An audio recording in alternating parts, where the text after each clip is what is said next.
Welcome to Catherine's tutorial. In this video, I'll teach you how to draw this menstrual cycle chart.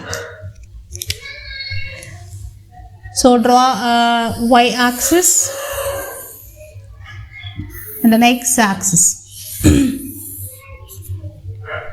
So here we are going to mention the days of menstrual cycle. Okay, so we know it is 28 days. So we'll just start 7, 14, 21, 28.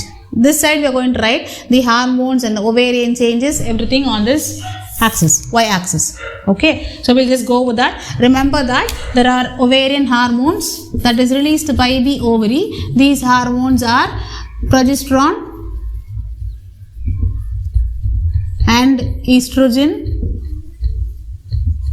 There is one more hormone released by, there are one more group of hormone released by the anterior pituitary, and those hormones are follicular stimulating hormone and luteinizing hormone. Keep that in mind. We are going to include these three, and one more important thing about endometrium.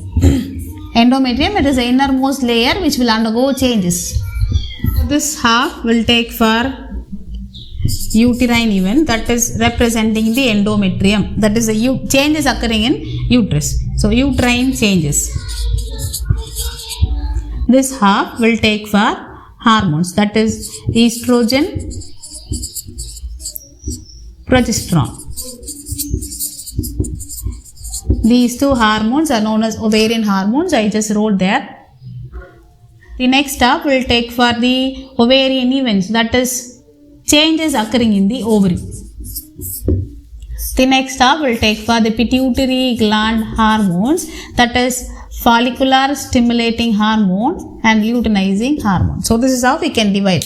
The basal one you can divide for uterine changes, because we are going to learn the endometrial changes occurring during all the 4 phases. And next one, the level of estrogen, progesterone, how it is increasing and decreasing during the process of menstrual cycle, and the changes in ovary. Okay, what happens inside the ovary? The primary follicle will start to develop and they result in the formation of mature follicle, and these two hormones will take care of the process of menstrual cycle. So we'll just start from the uterine events.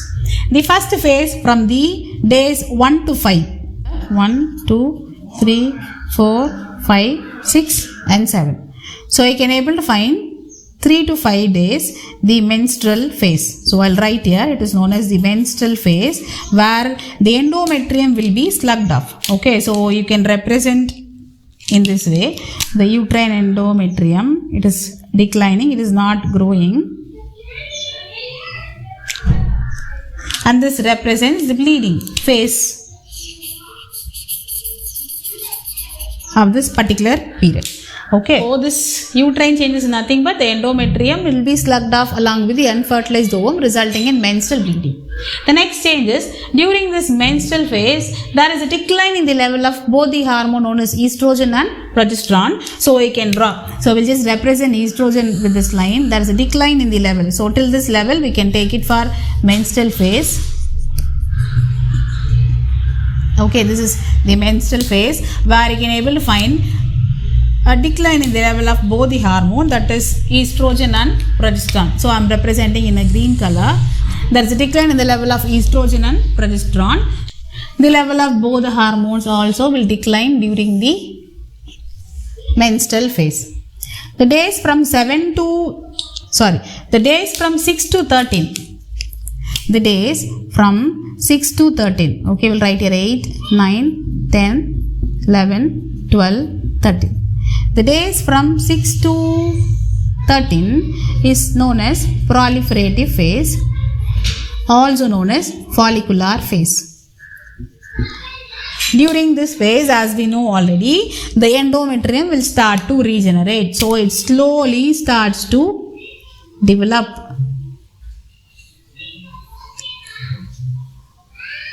So you can able to find there is a regeneration of endometrium. So I'll write here, regeneration of endometrium will happen in the uterus. So this is the uterine change. So what happens inside the uterus? The endometrium grows, and meanwhile there is an increased secretion of estrogen hormone. So I'll draw again a line here to represent the follicular phase. During this time, the level of estrogen is maximum. It is increasing. The level of progesterone will be there, but in a dropped level. Okay, so due to the increased secretion of estrogen, there will be changes are taking place inside the ovary. So the primary follicle will start to grow into a matured follicle.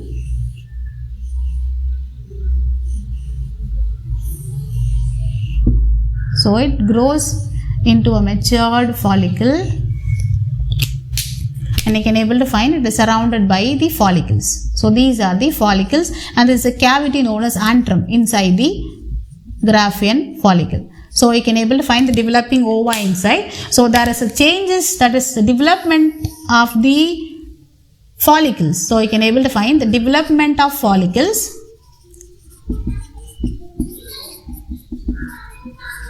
will happen during this proliferative phase or follicular phase, and there is increased secretion of follicular stimulating hormone. Due to the increased secretion of follicular stimulating hormone only, the estrogen level will also increase. So there is decline level of luteinizing hormone. Now we'll move on to the next phase, that is the mid-cycle. So what happens on the mid-cycle? As I told you earlier, the 14th day is known as ovulatory phase. This phase is also known as LH surge. So during this time, the luteinizing hormone secretion is more. So where you can able to find there is a decline in the level of follicular stimulating hormone, and there is a sudden increase in the level of luteinizing hormone on the 14th day of the menstrual cycle. So here you can able to find the 14th day. This particular hormone, that is the luteinizing hormone level, will start to increase slowly, and it reaches the peak. It reaches the peak on the 14th day of the menstrual cycle. So due to the increased secretion of luteinizing hormone, as we know already, endometrium is growing. It is regenerating. At the end of this follicular phase, it is around 3 mm in thickness, 2 to 3 mm in thickness, the endometrium. So what happens on the 14th day? This Graafian follicle will release the ova. The ovum is released from the ovary. So from here, the ovum is released on the 14th day of the menstrual cycle due to the increased secretion of luteinizing hormone, which makes the follicular walls to become very weak to release the ovum. So on the 14th day, the ovum is released. So I'll write here, ovum is released. This time the estrogen level will also increase. Estrogen level is also increased during this ovulatory phase, and progesterone level remains the same. And you can able to find an increased secretion of luteinizing hormone. That is why it is known as LH surge. Now from the 15th day to the 28th day of the cycle is known as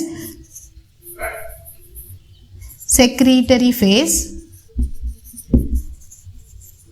which is also known as luteal phase.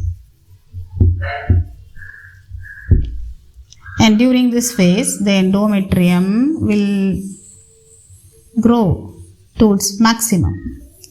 So here you can able to find the blood vessels along with the glands. During this phase, the endometrium reaches around 4 to 5 mm thickness.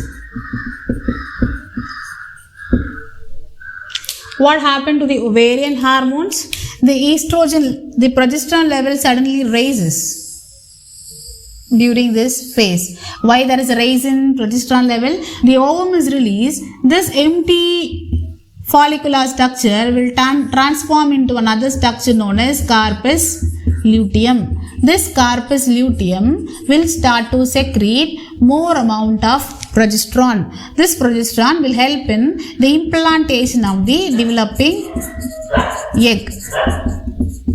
Implantation of developing egg. That is why the level of progesterone will be more, and there is a decline in the level of estrogen. The level of estrogen will decline during this process of menstrual cycle. if the woman is pregnant, the corpus luteum persists, it secretes a hormone known as progesterone. If the woman is not pregnant, the corpus luteum, so in case of non-pregnancy or if there is no fertilization, the corpus luteum will transform into corpus albicans. That is another structure. Due to the transformation of corpus luteum into corpus albicans in case of non-pregnancy, the amount of progesterone level secretion will become less. It declines,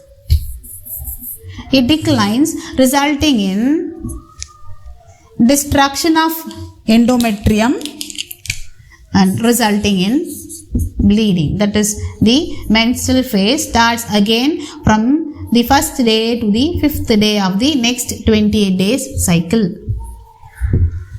These two hormones also will drop during this secretory phase. Okay, so again I'm repeating, when the corpus luteum persists, the corpus luteum will persist when the woman is pregnant. It persists, it starts to secrete more amount of progesterone that will help in implantation of the developing egg, and the endometrium will start to secrete a nutritious fluid around the developing egg, and that is why it is known as secretory phase. The corpus luteum will transform into corpus albicans. Because of this transformation, the corpus luteum will stop secreting the progesterone. The amount of progesterone will become very less. Due to the decline in the level of progesterone and estrogen, what happens here? It results in menstrual phase, that is, the endometrium will be destroyed along with the unfertilized ova, resulting in the menstrual phase, that is the next 28 day cycle of menstrual period. Of the days in this axis, and the y-axis consists of uterine changes and the ovarian hormones, and what are the changes you can able to find inside the ovary of female during 28 days of cycle due to hormones. And these hormones are nothing but the pituitary hormones. They are controlled by gonadotropin releasing hormone, which will be increasing and decreasing during the process of menstrual cycle. By the next video, we'll learn about the next topic in human reproduction. Thank you.